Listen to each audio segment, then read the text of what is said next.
Well, Yes. it is noon, so Awesome. we are good to go. We've got some already that have joined, but we're going to get started so we can cover as much as we possibly can in 1 hour. Excellent. All of you who are watching, if you have questions, go ahead and post them on the Q&A down at the bottom. You are all muted, so you know. Right now, you should be able to see both Spencer and I. And we just got to cover a couple of housekeeping things to get started.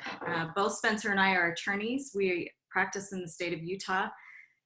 We love to talk through scenarios and help our clients out with a lot of employment law stuff. But today during this webinar, our disclaimer always is that we are not providing legal advice.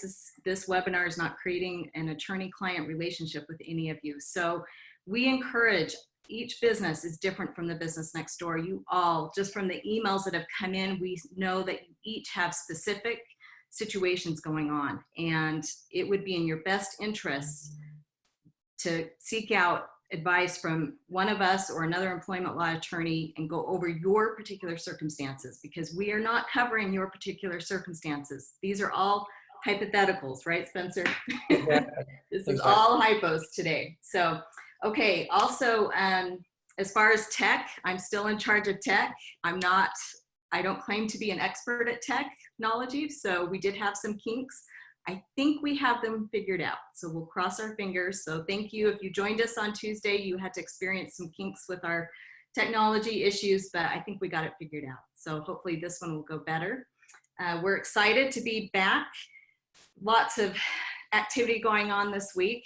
We want to let you know that I just received information that the CARES Act did pass the House, and it's on its way over to the President's desk. Unfortunately, we are not here to cover that today, you guys. I apologize, but things just changed too much, and we had enough homework to go over from what just came down from the Department of Labor in the last day to cover for you today, because you have certain things that you've got to have ready by next Wednesday, and that's what we're going to focus on. But we're going to do another webinar next Wednesday, and it's at 1:30. And we will have a CPA joining us. His name is John Briggs. I will make sure that the link for that registration is included in the recording that you'll get today. And you can read all about John. His bio will be up along with Spencer and mine. So let's get going, Spencer. Wow, we got that done in 2 minutes. So Yeah, that was fantastic. All right, so do you want to give just a quick intro of who you are for those Yes, who are let's do that. So I'm Dana Ball. I'm a small business attorney in Utah. I primarily help businesses that have less than 50 employees, and I help them with their employer obligations, making sure they're compliant. I do lots of contracts every day and entity formation. So that's me. And then I'm Spencer Phillips. For those of you who don't know me, I'm also an HR employment attorney. I work with businesses of all sizes. I do counseling and litigation. And my goal is, and Dana's goal here is to just make sure we're giving you guys information that's going to help you guys understand what this new law means for you and your business. So let's get started. Okay. So I think we're going to start with just a quick overview, especially for those of you who were not able to join us at our last webinar. A quick overview of what this new law is. It's going to be really fast. I think like 2-3 minutes here, and then we'll get into the details, okay? So last week on Wednesday night, President Trump signed this new Families First Coronavirus Response Act. And this law requires businesses that are under 500 employees to give certain kinds of paid benefits to their employees. One is an emergency FMLA benefit, and one is emergency paid sick leave. To summarize really quickly what that really means for small businesses is that if an employee is unable to work, either in person or remotely, depending on the reason that they cannot work, they may be entitled to certain kinds of benefits of paid time off or unpaid time off. And under the FMLA leave or the emergency FMLA, pay is made at 2/3 of the regular rate of pay. There's a cap at $10,000 over the space of 10 weeks. And there's also 2 weeks on the front end of unpaid leave. For the paid sick leave or the emergency paid sick leave, that is 2 weeks or 80 hours capped. And depending on the reason they take the leave, there is a cap of either $511 per day or $200 per day. And we'll talk about some of those different reasons of why people might be able to take leave. But the key thing to remember, it's only available to employees who cannot work in person or remotely. Okay, so that is maybe a super succinct summary. We'll talk about the details and all the things we've been learning this week with the new guidance that has been issued by the Department of Labor. And it looks like we have several great questions here. Do you mind if I take Angie's question? Sure. I do think we should cover quickly, maybe highlight some of the changes, or do you want to dive right into the questions? You know what, actually, that's a great idea. I've got a list of a couple of the key changes that when I was reading through the Department of Labor guidance today, maybe I'll just touch on a few of them, and then Dana, some other ones that you feel are important as well. Okay, first off, a number of businesses have asked me about, they say, what if my business is so small that there's no way we can pay these benefits? It's going to put us out of business. Yeah. So the Department of Labor has said, and they clarified again, that if your business is 50 employees or less, so small businesses, if paying these benefits is going to put your business at risk, that you can request an exemption and get out of the obligation of paying these paid leave benefits. The problem is they don't say how you do that, and they don't say where you can apply for an exemption, and they say in big bold letters, don't send us a bunch of information. Yeah. So we're going to get some guidance on that, but for right now, for those of you who do have businesses under 50 employees, just know that this law, which doesn't kick in until the 1st of April, may not apply to you if this would actually put your business at risk, is what they call being a going concern. Can I just add one? Go ahead, please. Yeah. So it's my understanding, correct me if I'm wrong, Spencer, that only applies if the leave is for the purpose of caring for a child. You know, you may be right. Yeah. I just want to clarify that the exemption only applies if it's the paid sick leave or the emergency FMLA leave for the purpose of caring for a child. For the exemption. Yeah, thank you for sharing that. So then does that mean then, Dana, in your opinion, that if somebody needs paid leave and it's because they are sick or there's been a medical doctor telling them they have to stay home, that the business cannot get out of paying those benefits even if it would put them at risk? Right. Okay. The exemption will not be applicable. Okay. There was a number of people have asked questions about how do we count employees' hours, because we're supposed to pay either at their full rate of pay, up to the cap limits for the paid sick leave, and 2/3 pay for it changes depending on the reason why somebody's taking leave.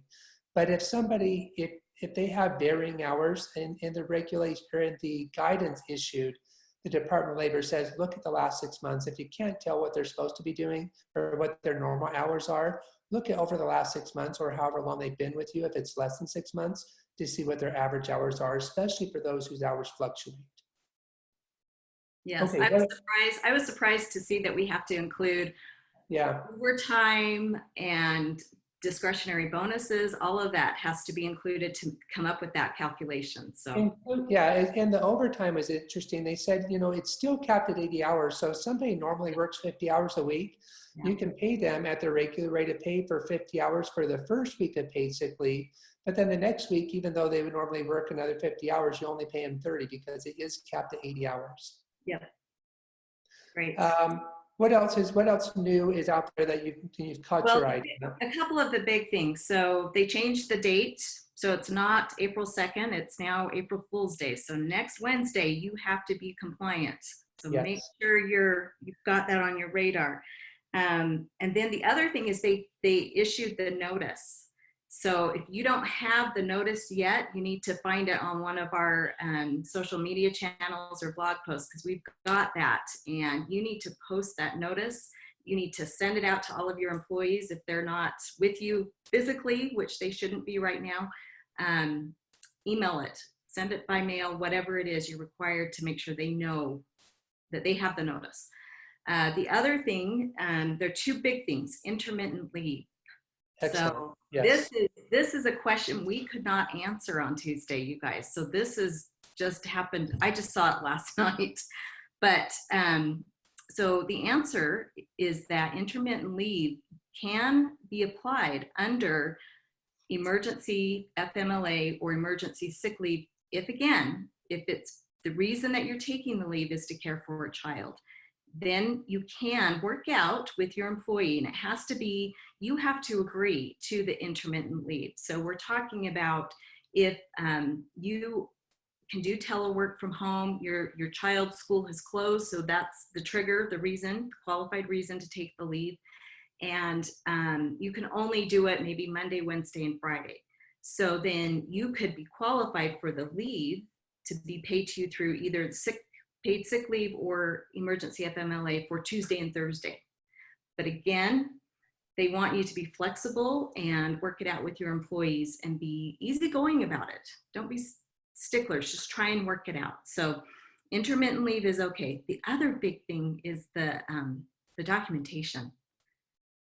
Yes. This was for me, as soon as the act was passed, this was immediately my concern. What documentation do you have to require from employees? What documentation do you have to keep in place in order to deserve the tax credit and prove that you did it right? So I'm just going to read this directly from the Department of Labor's second round of questions and answers. And again, we'll put the link because this document is really good. Let's see, we have some chats coming in. So we gotta, the documentation can include a copy of the federal, state, or local quarantine or isolation order related to COVID-19. Or it can be written documentation by a healthcare provider advising the employee to self-quarantine due to concerns related to COVID-19. A notice that has been posted on a government, school, or daycare website, or published in a newspaper, or an email from an employee or official of the school, place of care, or child care provider. So that's very specific. It gives you exactly what documentation you can ask for and what documentation you need to keep in a safe place and records of. And that's important. And another reason I think that's so important to understand is that there's an onus or a burden on the employer to make sure they're keeping good documentation about who's gone leave, what was the reason for the leave. If it's, you know, for example, the school closure, get something from the school's website saying it's closed, and keep all that information handy so that you have it available if and when it's time to request any kind of reimbursement from the government. So, right. And then if you're audited, you don't want to be scrambling to try and find all of that stuff. Just do it now and put it in a safe Google Drive folder or whatever works for you. Exactly. So, and another really important question that's been asked to me a few times and has been clarified by the DOL in their new guidance is do I need to lay a bunch of people off right now before April 1st rolls around, or do I need to, you know, if I lay them off, is that going to spare me some of the burdens of complying with this new law? And so what they say in their new guidance is that anytime a business closes, whether it's before or after April 1st, that if the business is closed, and it doesn't matter the reason, that the benefits or any employees who may be eligible for paid benefits, those benefits stop. Yep. Those employees are then expected to go and apply for unemployment insurance. So for example, a dentist this morning was asking me, you know, should I close my doors before April 1st rolls around? My answer is no, there's no reason to do that. If you can stay open and have limited services until, you know, perhaps the state of Utah says you have to close your doors. Which they have. You can, oh, they have, you say, for dentists? Oh, that's right, because your husband is a dentist. During our broadcast on Tuesday, the governor issued that they do need to. Okay. Yeah, but for any other business that's not required to close, if you can stay open and have limited work for some of your employees, that you're not putting your business at risk by then having to continue paying employees after your business then temporarily closes. Anytime you close business, no more paid benefits under any of these laws we're talking about today. Yeah, that's really important. So, but again, if you reopen, then yes, it all becomes applicable to you and your employees. And it makes sense. If you're open for business, you're having customers or clients come in, you're earning money, and you have employees who cannot work because of one of these COVID-19 reasons, then that's the time that you're supposed to continue paying them benefits. But if your doors are closed, whether it's for a week or a month, there's no obligation to continue paying benefits, even if you've started paying them before you're closed. Right. And so they can then apply for unemployment. So absolutely. And now there is unemployment in the state of Utah has been changing so rapidly, especially just the last couple of weeks. So I am encouraging all business owners that if you have employees who are being laid off, to remind them, let them know that there are benefits that they can get through the state by applying for unemployment insurance. Yes. And you know, Dan, I have a question for you because this has been asked and I don't know the answer.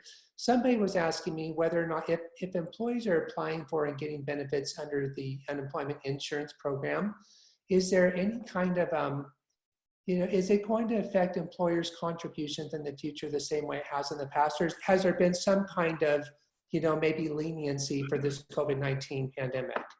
Not that you're aware I of? would hope that there is going to be some leniency, because it's going to be, I think, just from today's numbers, the influx, the amount of unemployment benefits that have been applied for are they could dramatically affect your rate as the business owner. I'm Exactly. hoping, that's going to be a state by state decision. I have not seen anything yet.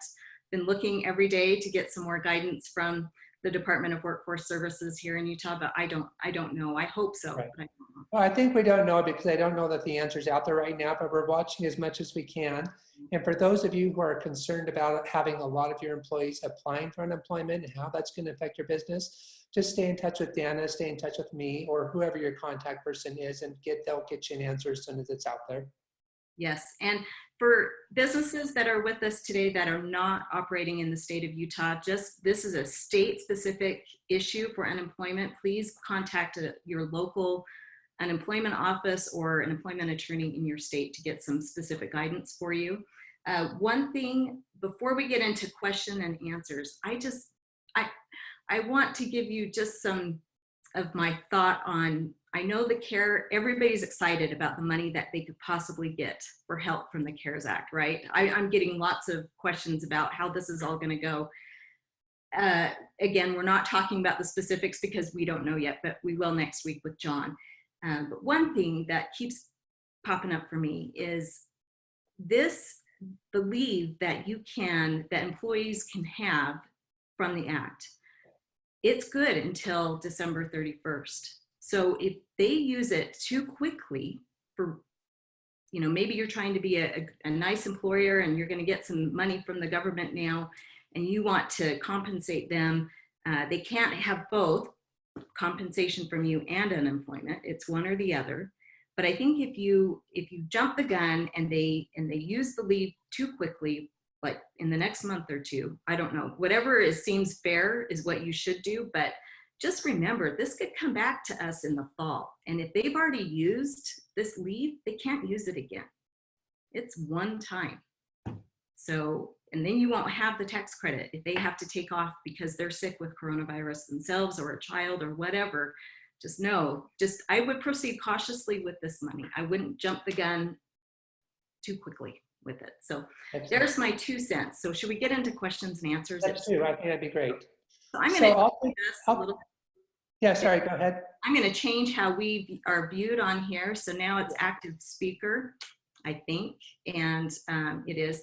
And we'll just start with some questions. But you had one to start with, Spencer, so you start. So the first one from my friend Angie here is the government offering grants to businesses to cover payroll?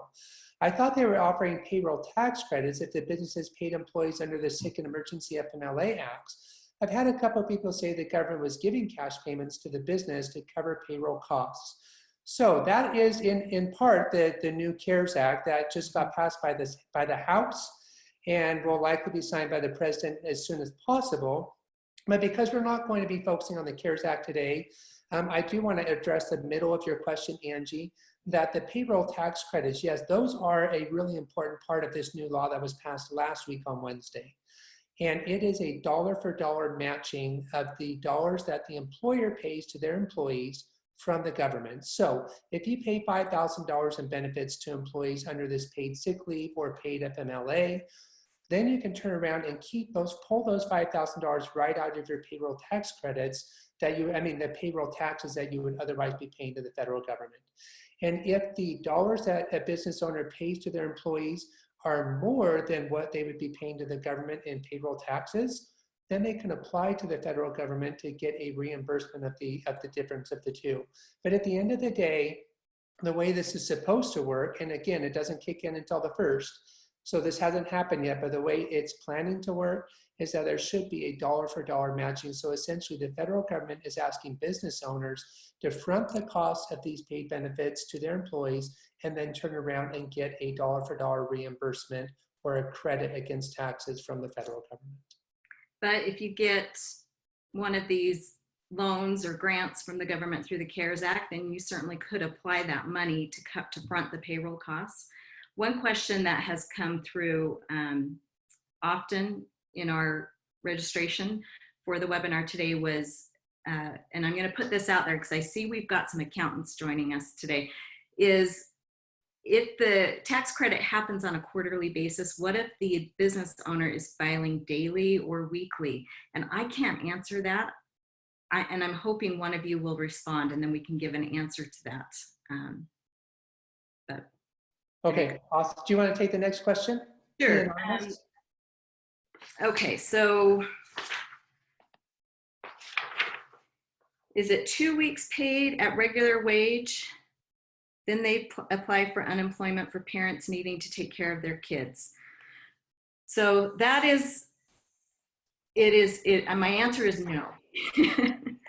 So I think we covered it in our brief overview, but it's depending on what is the qualified leave, then if it's emergency sick leave or emergency FMLA, it will be, and correct me if I'm wrong, the emergency FMLA is 2/3 of wages. Yes.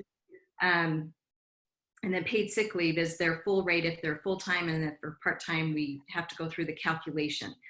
And Dan, I'm going to just interrupt real quickly right there. So that is exactly what the new law says, but the poster that has been shared and the guidance is changing it just a little bit. And so, if you have a different reading on this, Dan, I would love to hear it. But what I'm hearing and what I'm reading is that leave that an employee takes for FMLA, which basically means they can't work because they've got a kid out of school or out of daycare, that is 10 weeks at 2/3 of their pay, capped at $10,000.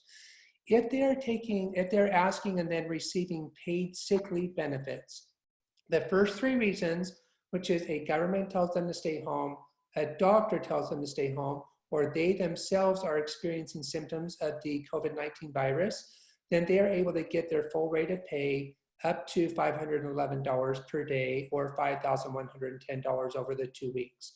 If they are taking paid sick leave for the other reasons, which is they're caring for somebody else or their kid is out of school, and there's also number 6 that frankly doesn't make any sense to me, so I'm going to skip it for right now. But that number 4 and number 5 reasons, the pay under the sick leave is at 2/3 of their rate of pay. It doesn't say that in the law, but that's the way it's being interpreted by the DOL guidance. Right, I agree with that. So you just a reminder, you can't take both paid leave and unemployment to answer that question. So, okay.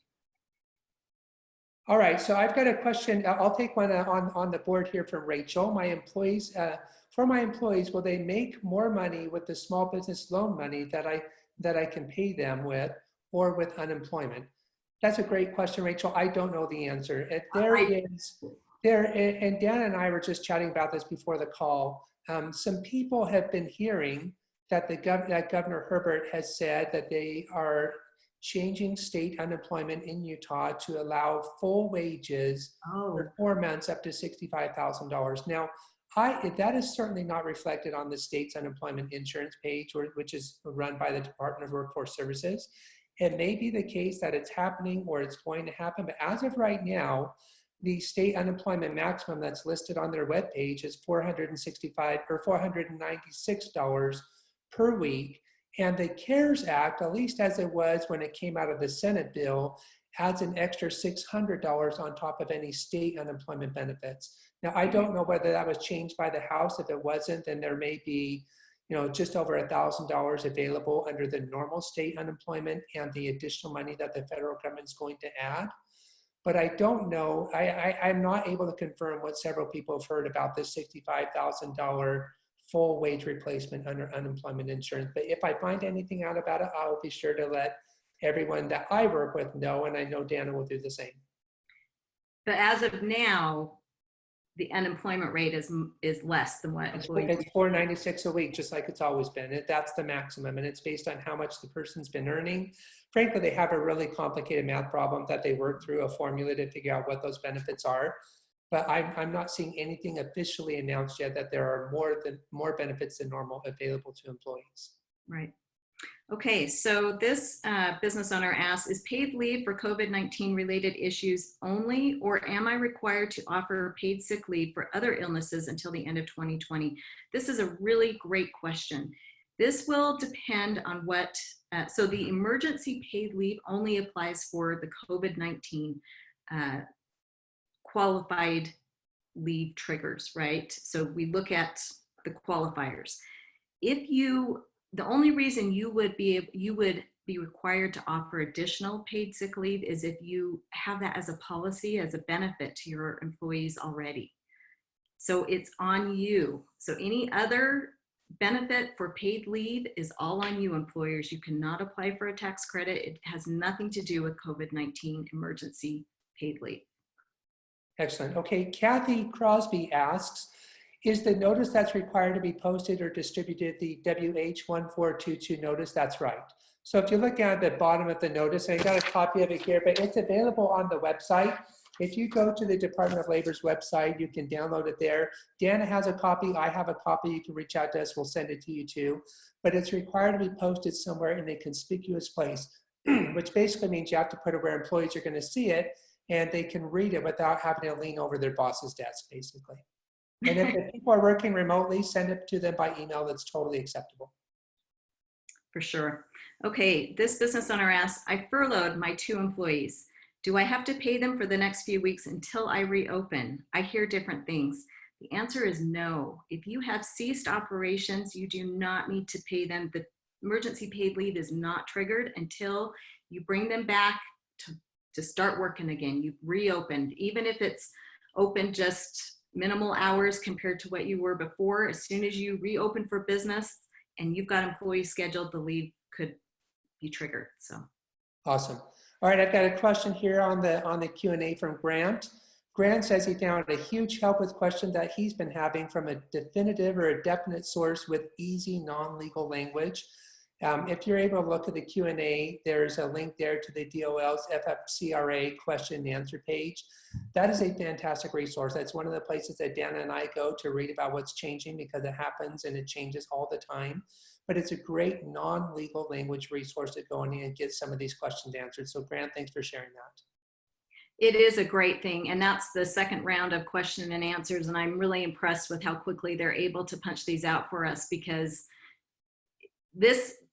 all of this stuff, you guys, we have to realize for laws to be passed, it takes months for the language to be drafted correctly, right? And then there's still some ambiguity. There's still some things that need to be clarified. So this has been done hastily. This was thrown together, and we are just daily throwing stuff together. So what we say today may not even be valid on Monday. I don't know. But we hope it will. Well, hopefully we've got enough experience between us. We can see where this is going, but you're right. Things are changing so fast. It's hard to keep up. Yeah. Okay. Is it you or me? It's me. I'll let you take another one. Go right ahead. Okay. When referring to I'm going to do quotes, payroll taxes that will be credited, exactly which taxes apply? This is a good question too, because the act that the House sent over to the Senate, it only applied to Social Security. And and I've got this, they published some guidance on this, the IRS, the Wage and Hour Division, and Department of Labor, and the language says all taxes. So if, again, I have an accountant on with us right now that wants to clarify that, great. Otherwise, we'll make sure John on Wednesday clarifies that. But it's my understanding it applies to all taxes. So that's not just Social Security. Awesome.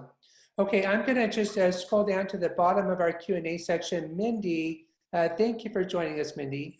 She has found a great resource and copied some of the language here into the Q&A box about how unemployment insurance claims that are related to COVID-19 will affect your rates. And it looks like in scanning over this information, yes, it will affect your rates, but it's going to be a much less or much lower effect or impact on your rates than if it was a normal unemployment claim not related to COVID-19. And so all that those who are participating in the call, go ahead and read through that. If it's applicable to you and to your business or helpful for you, Mindy has stuck a link there for the handbook that explains this further. But I think in looking over at the answers, yeah, there will be some impact on your contribution rate, but it'll be much less significant than it would otherwise be if those claims are related to COVID-19. So thank you so much, Mindy. So on the chat, I just want to address the question that's come in. Do you know how the credit is given back through payroll taxes for paying payroll through either program? So again, it's the quarter, my understanding is quarterly. I don't know the answer if you file more often than that, but quarterly. And I used this example on Tuesday, but if you pay out emergency paid leave of $15,000 and your quarterly tax burden is $10,000, then that $10,000 will be credited to you, and then you'll be able to file an expedited request to get the remaining $5,000.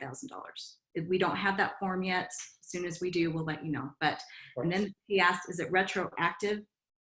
Nothing is retroactive. It starts April 1st on Wednesday, and it sunsets on December 31st of this year. And one on the DOL's guidance that they've been issued in that Q&A paper that Grant put the link to, it's interesting. There are so many questions and answers, and the answers are sometimes really, really long. There is a specific question about whether this law is retroactive, and the answer is no, period, and that's it. Yeah, okay, so let's take a question from the anonymous attendee here. My husband heard that Lyft and Uber drivers may be eligible to file for unemployment. Have you heard anything about independent contractors being entitled to UI benefits due to the drop in hours during this crisis? That is something that is covered under the CARES Act. And so it may be even in some of the changes to the state UI laws or the UI process, but that's definitely something in the past. If you were an independent contractor, there are no unemployment insurance benefits for you. That's not the case anymore. So especially when President Trump signs the new CARES Act, I would recommend that even for people who are Lyft drivers or Grubhub drivers or Uber drivers, any independent contractor, gig economy kind of workers, they should all apply for unemployment because it is so much more open and they're relaxing the rules for eligibility unlike they've ever done that I've ever seen before. That's great. Okay, can a remote worker apply for partial paid leave if they state they are unable to work full-time because of children at home? The answer is yes. That's the intermittent leave, and it does only apply if it's taking care of a child, so yes. Awesome, okay, we've got a question from the anonymous on the Q&A link here. Do you know if employers will get a break on their state and federal unemployment rates that would usually increase under normal circumstances for former employees filing for UI, but are unusually high due to COVID-19? And just scanning the rest of the question, absolutely yes. So that is the link that Mindy just shared with us, that there will be a very minor uptick in the contribution rates, but it won't be anything like it would normally be for this many people filing for unemployment because of the COVID-19 pandemic. Okay. Okay, so this one, I'm an optometrist, can't examine patients now. What obligations do I have to my employees? There is no work for them to do.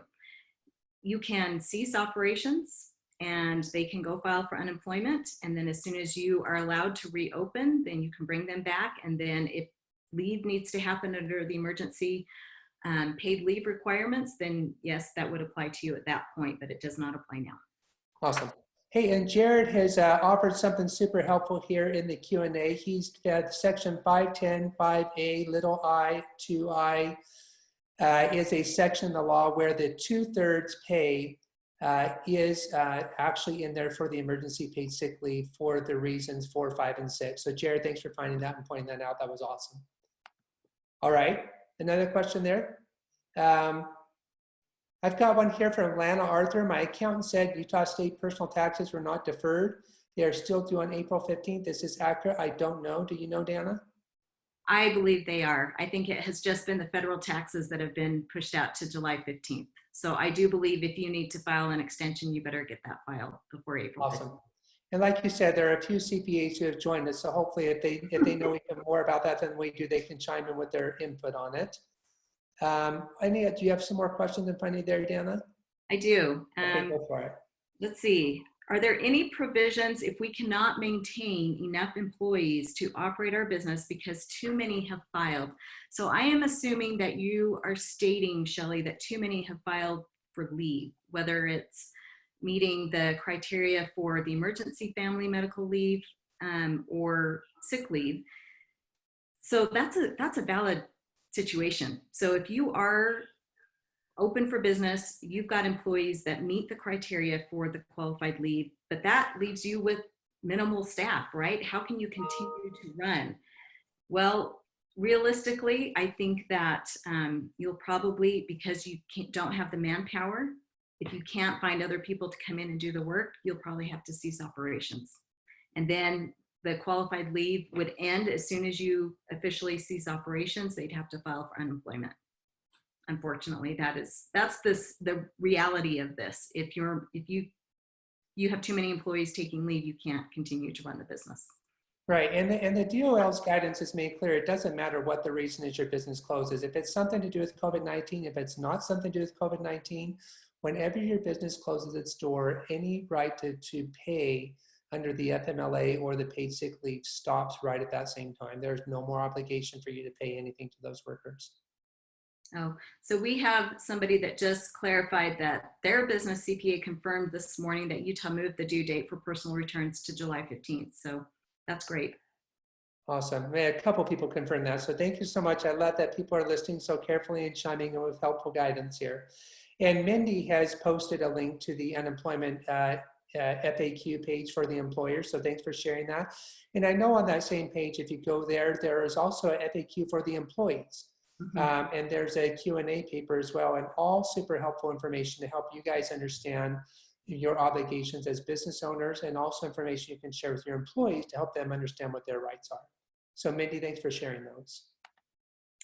So we have one here. How do we handle sick or self-quarantined individuals if they started before April 1st, the start date of the new law? So again, a great question. And I'm assuming that they started the leave is what you're referring to before April 1st. Well, April 1st is the trigger date. If they have taken leave before then, there's no tax credits that apply. If you've been paying them on leave up until April 1st, that's on you, employers, and you won't receive tax credits until April 1st through the end of the year. Exactly right. And that would be that they're taking leave that is provided privately by their employer. That wouldn't be reimbursable in any case. But once April 1st rolls around, if they're taking leave under the new law, that's when the credits become available. All right, so we have a question here from an anonymous attendee. What happens to the health insurance or other types of benefits for those employees? Mm-hmm. So the DOL guidance, they do address this, and you may be able to answer it better than I can, Dana, but essentially, their benefits can continue if they're on leave, but they're still an employee, and when their employment ends, I guess maybe the better way to say it is this new paid leave law doesn't really have an impact on the health insurance benefits. If they're an employee and they would normally have benefits, but they're taking time off for paid sick leave, they still get the same benefits as anybody else who's taken time off of work for some other unrelated to COVID-19 reason. Is that your understanding, Dana? That is my understanding. So health benefits continue. And then it's also my understanding that your health insurance premiums that you pay for these employees can be included in the tax credit that you apply for. We did have a question on Tuesday whether your HSA contributions can be included in that tax credit, and I don't have an answer for that. That's a really good question. We'll have to consult with the CPA to find that out. All right, you want to take the next question there? So I have a couple more here. Sure. What if the company offers short-term and long-term disability benefits? I'm going to throw that at you, Spencer. Okay, well, I've answered this a few times, and I hope my answer, I think it's right for right now. We could get some guidance that changes my answer, but right now, if they're getting some kind of paid short-term, long-term disability leave benefits that is being provided as a benefit of employment, that if they're getting those benefits, they're not able to also just on top of that throw on their paid sick leave under this new law. So, and that might change, but for right now, if you've got anyone who's out of work on short-term disability, they can stay on that, they can continue to get those benefits, but they can't just then say, I also want you to start paying me my full wages or 2/3 of my wages because of a COVID-19 reason. I don't think they can double dip. That's my understanding. Okay. You want to do a question? Yeah, okay, so I got one here from Jessica on the Q&A. If we choose to pay employees 100% of the pay, even though they're eligible for 2/3 pay during the leave, Is that last 1/3 just the employer's responsibility, or will it make the leave ineligible for credit? So I'm going to answer both those questions separately. That last 1/3 that you're tacking on is the employer's responsibility. There are no credits available for it. Yep. Credits are only available up to the caps that the new law says you have to pay. And then will it make the leave ineligible for the credit? Not at all. You can still get the credit for the 2/3 pay. There just won't be any credit for that optional 1/3 that you decide to throw on the top to help the employee be able to get their full rate of pay while they were out of work. Okay, I'm going to answer Rachel's question here. She says, is there anything that you need to do to cease operations officially, like online or on our website to show we are temporarily closed, or is it just telling the employees sufficient? Should we have written documentation? Oh boy, my answer to that is always have written documentation. Even if you talk to employees verbally, follow that conversation up with an email. Emails are a great way. They provide a timestamp. They identify the people that were involved in the conversation. They open it up for people to disagree on what they heard in the conversation, and it just provides a great way to document what's happened. Some, healthcare facilities, dental offices, they've sent out notices to their patients on Facebook or through email that they're closed. That's enough proof, documentation to show that you've ceased operations. I agree 100%, Dana. And I will point out that there's nothing in the law that I saw, and again, it's 50-something pages. I don't think I missed anything, but it's possible. I don't think there's any guidance in there about what you have to prove or to show in order to convince the government that you really did close operations. And so it's whatever makes the most sense for you and your business. And I absolutely agree with Dana that putting something in an email or posting something that's available to all your employees, letting us know we're closing for 2 weeks, we'll reevaluate in 2 weeks, that should be absolutely sufficient. I can't see that being challenged as a way to somehow deny you the reimbursement for the money that you paid to your employees under this new law. All right, we've got a question from Jenna Page. We are still operating under the essential workers sector healthcare, and all employees are on call. If employees decide they do not want to work for fear of getting the virus, should we direct them to unemployment, or are we required to offer the FMLA paid sick time off or sick leave? They are refusing to work, which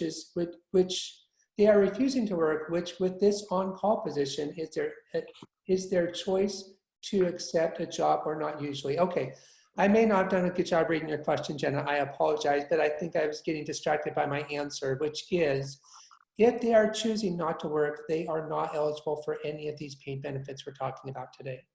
These benefits are only available to people who cannot work either in person or remotely for one of the specified reasons. So if they're worried about getting sick and they're going to take time off, I would absolutely encourage business owners to tell those employees to go apply for unemployment. Even though they still have a job and they're just going to take a couple weeks off because they're concerned, they can still apply for and get unemployment benefits for the time that they're away from work. But they would not be eligible for any of the paid benefits. And if the business decided to pay them because they were choosing not to come into work, I don't believe any credits would be available for those dollars. I agree. No credits available if you're choosing to pay somebody that's refusing to come in when you are open for operations and you need them to work. So, okay, I have a question here from Dan. Will employers have the option to let employees go versus having to pay this? What are the ramifications in doing that? So if you are operational and you are scheduling your employees to work and you choose not to comply with this law, you have a lot of ramifications. But if you decide to just, because the business can no longer function under these conditions, there's not business coming in, whatever it is, if you close your business or cease operations, you are not liable under this act to pay the emergency paid leave. That's right. That's right. Now I'm glancing at the chat screen now, so I apologize if maybe we haven't answered some of these. I'm just going to start at the top. Rachel asked with the FMLA leave, and I think you mean the emergency FMLA that we're talking about today. Does it not apply if you are ceasing operations or if there are furloughs going on? And if the business ceases operations, the FMLA, emergency FMLA, and emergency paid sick leave do not apply. If you close down business, none of these laws apply to you anymore until you open back up. If you furlough workers, meaning that essentially, and this term is being used a lot, I want to make sure we're understanding the same meaning for this term. A furlough is somebody who is still employed, they just have no duties, no hours, and no pay. And it's temporary. They're expected that they'll be brought back at some point in time when the business has work for them to do. So if somebody is on furlough, they can absolutely go and apply for unemployment. But if the business is the one telling them, I don't have work for you right now, don't come in, I don't have hours for you, and it's the business telling them that, they would not be eligible for unemployment because they presumably are still able to work. And the only reason they're not coming in is because the business has told them not to come in. That kind of situation, they're not eligible for paid benefits. Under this new law, they would be going and applying for unemployment. Okay, so some of you are posting some of the same questions I've got that you sent in. So I have one here that I don't think we've covered, and I'm hoping Spencer can answer this because it's an unemployment insurance benefit question. I'm not sure. If the employees are already, you've ceased operations, they're already on unemployment benefits, they've been approved, Spencer, and then you decide to reopen, can that employee go back and pull that unemployment insurance claim? Is there a time period that they can just stop it, or how does that work? You know, again, I apologize. Probably 15 seconds there, and so I missed most of that question. So do you mind running that by us again? So if somebody's filed for unemployment insurance, but then you reopen your business, maybe within a week or whatever, can that employee stop the claim, or how does that work? I don't see any reason why they couldn't. And just in a regular unemployment insurance claim, if they apply for unemployment benefits because they're out of work, and then as soon as they get a new job, they stop their benefits and they go back to work. I don't see why anything would change under the situation we're dealing with now. So if the business reopens, or if the furlough ends and they're given hours again, they could notify unemployment and then go back to work, and that claim would stop. Perfect. Okay, we've got a question on the chat from Kathy. Kathy asked if you are in a stay-in order through the state's governor, which we don't have in Utah yet as far as I'm aware, but it may be coming. In Summit County, they do have Yeah, that's right. Summit County does have it, and others have expressed the support for it, including the governor, but right now there's not any announcement that it is coming, which is by law, meaning that we have to stay home and are not open our store doors. What can we do? That would be a situation where your business is closed, where nobody can work. And so that would, in my opinion, or my recommendation there would be that the employees who work for that business are then able to go and apply for unemployment. Because your business is totally closed, there is no money coming in, which means that the unemployment, or which means that the paid sick leave and paid FMLA would not apply to the workers at that business. And again, that really, what if your business, you can do work from home, if you can telework from home, that doesn't apply to you. We're talking about completely shutting down the business for right now. That's right. And a related question from Tracy out in Tooele. Tracy, I'm glad you're joining us. What if your business is closed as a hotel, but you still have someone on site for security reasons? Are you then considered open and those helping with security eligible? So I would say those people who are helping with security would be eligible employees if they called you and said, I can't come into work because I've been diagnosed, or I'm helping to care for somebody who's sick with the virus. But as far as for all your employees that you have maybe temporarily laid off or temporarily furloughed or maybe laid off permanently until you open again, none of those employees would be eligible for any of these paid benefits. Their remedy would be through the unemployment insurance system. So I would add to that, just keep it in your mind. If you have an employee that you have scheduled to work, whether your operations are operational or you've ceased operations, whoever is scheduled to work can apply for this leave if they meet the requirements. That's right. And then Tamara asked the question, do you know how the credit is given back through payroll taxes for paying payroll through either program? The answer is you just keep it. You just don't pay to the government in the first place. If you owe $5,000 in payroll taxes and you paid $5,000 in benefits to your employees under this new COVID-19 law, you just keep those taxes. Instead of giving them to the government, you put them back in your pocket. Simple as that. Okay. And then we had another one asking if it's retroactive. Nope. Anything that happens before April 1st doesn't matter for tax credit reasons. It's all on you employers. Yes, and Rich, thanks for jumping in there and answering that question. That's exactly right. And then down at the bottom of our chat, we have a question from Kathy. Has there been any movement to require employers with 500 or more employees to comply with this act? The answer is no. I haven't seen anything like that. I haven't seen any movement to suggest that that's happening. I don't believe that's part of the CARES Act that was passed by the House. Right now, and frankly, a lot of people have been asking, why are small businesses the ones being singled out by this new law and these requirements to pay these bills? And at first, I didn't feel like I had a very good answer, but now understanding that the tax credits essentially is a dollar for dollar match from the federal government, what that means is the federal government is paying these benefits. We have to front them up front, but at the end of the day, it's coming out of the federal government's pocket. And there's a huge allocation of money for these benefits that's part of that CARES bill that was just passed by the House.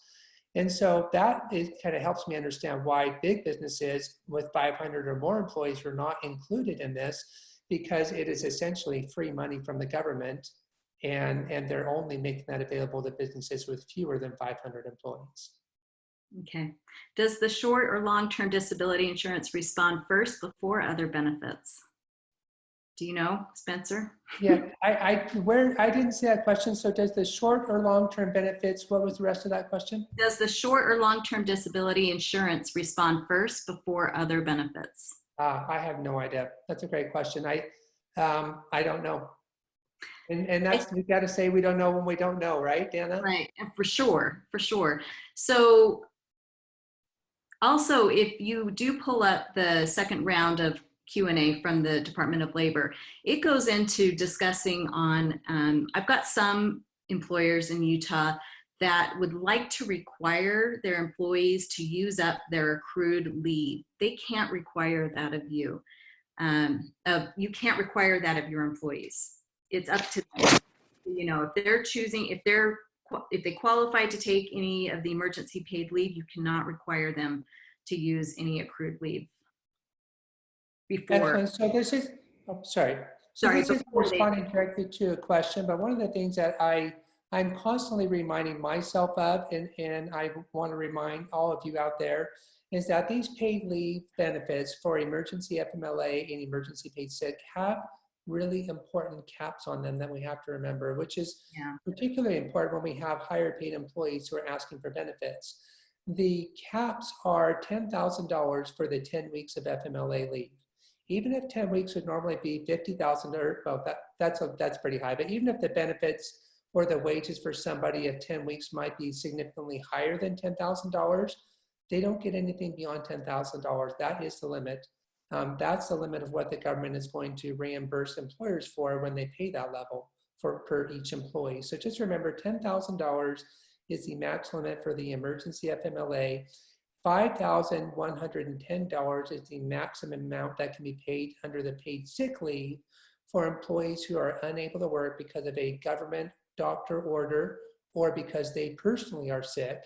And $2,000 is the cap on benefits for workers who are caring for somebody else who's sick or who are staying home because their kid is out of school.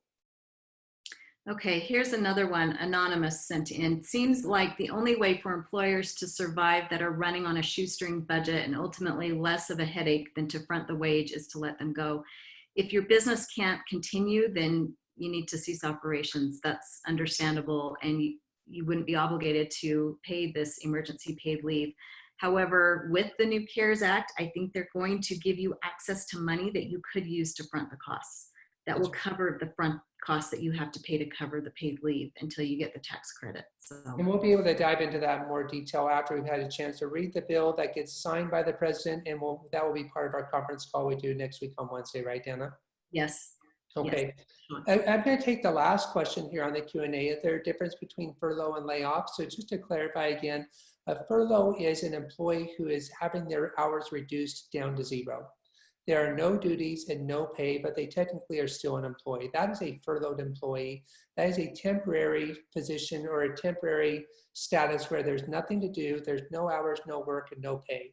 those people, even though they are still employed, can absolutely apply for and get unemployment insurance benefits. A layoff is where you actually sever that employment relationship. They no longer work for the company. And they also can apply for unemployment benefits. And frankly, they can reapply for work once the business opens again. But that is the primary difference between a layoff, which means there is no more employment relationship, and a furlough, which that relationship continues. There's just no work to do right now. Okay, so Lana asks, I have an employee who texted me saying she thinks she's been exposed through family who lives in the Navajo reservation. I own a restaurant and don't dare have her come in. I told her I would not put her back on the schedule for 14 to 21 days. Does that make her eligible? I requested a doctor's note, but she has not responded. So I think you acted appropriately. You definitely don't want to expose your staff or clients of your restaurant, anybody, to a potential, if she has been exposed. So, but just know that the paid leave won't be triggered until April 1st. So if you put her on leave right now, it just depends on your policies on whether that's paid or not. And I don't think she has to give you a doctor's note. I think we talked about this on Tuesday, that I think employers, you're going to need to be a little bit flexible on getting verification from your employees. If they feel like they've been exposed, that's putting you on notice that there is a potential health hazard and possibly some underlying, you want to act very cautiously. And I would seek the advice of an attorney if you have particular circumstances around that. What do you think, Spencer? Yeah, one thing I would respond here too is in this situation that Lana is sharing, and again, Lana, we're treating this as a hypothetical, but what I would say is if you or the business owner is the one that told her that you're not putting her back on the schedule, she wouldn't be eligible for any of these benefits because she still can work, but you're telling her not to come into work. These paid benefits only apply when somebody cannot work because of a government order, a doctor's order, or they're experiencing symptoms themselves, or they are caring for somebody who's sick, or they got a kid who's home from school because of the virus. In this situation, they're worried, or you're worried as a business owner that they've been exposed. You don't want them to come back. You're telling them to stay home. Their option is to apply for unemployment benefits. They would not be eligible for any of these paid benefits under the new coronavirus law. So before we're going to start wrapping up here, I do want to make sure you know that I did read, and I don't know if you caught this, Spencer, I'll send it out. The Department of Labor has an enforcement notice that goes out. And in that notice, it said that they will start enforcing this law as of April 18th. So on Tuesday, we said you have about 30 days to kind of ramp up and they won't be coming down on you for the first 30 days. It's actually not. As of April 18th, there's no second chances. So you really need to make sure that you understand for your particular business what you need to be doing. Excellent. Thank you for pointing that out. And that's another example of things that are changing. Before they said there'd be 30 days of non-enforcement, and now they've shortened it. So all the more reason why I'm so grateful we have all of you joining Dana and I today to talk through some of these really important issues so you can figure out what you need to do to get things in place before the first of the month rolls around for your businesses.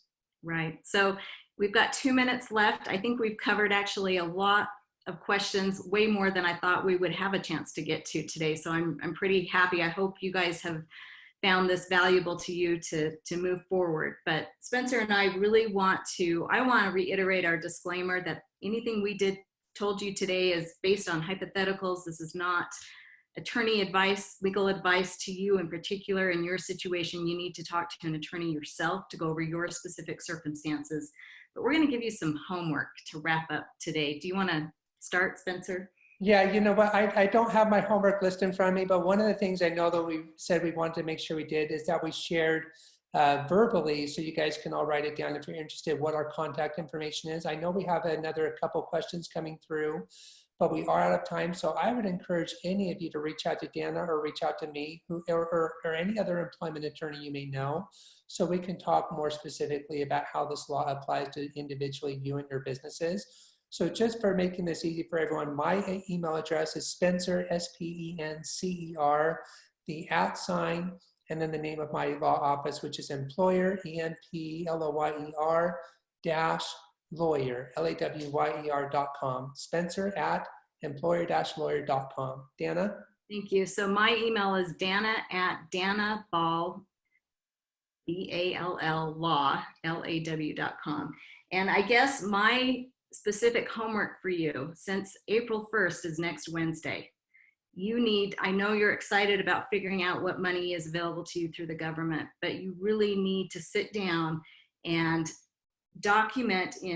you need to add in some policies to your business so that your employees are well aware of how you're going to handle the leave, what applies to them because of your particular business. So you need to document and get that distributed along with the notice, I would say, and communicate it with your team so that you're all on the same page. And then you could also set up a leave request form, and that's a good way to document when they are requesting leave, is to already have a form they can fill out. So and then I would always add, if you do add to your employee handbook, that you also give them an acknowledgement form to document that they sign that acknowledgement form, that they've read your additional policies that you're just releasing to them and they understand them.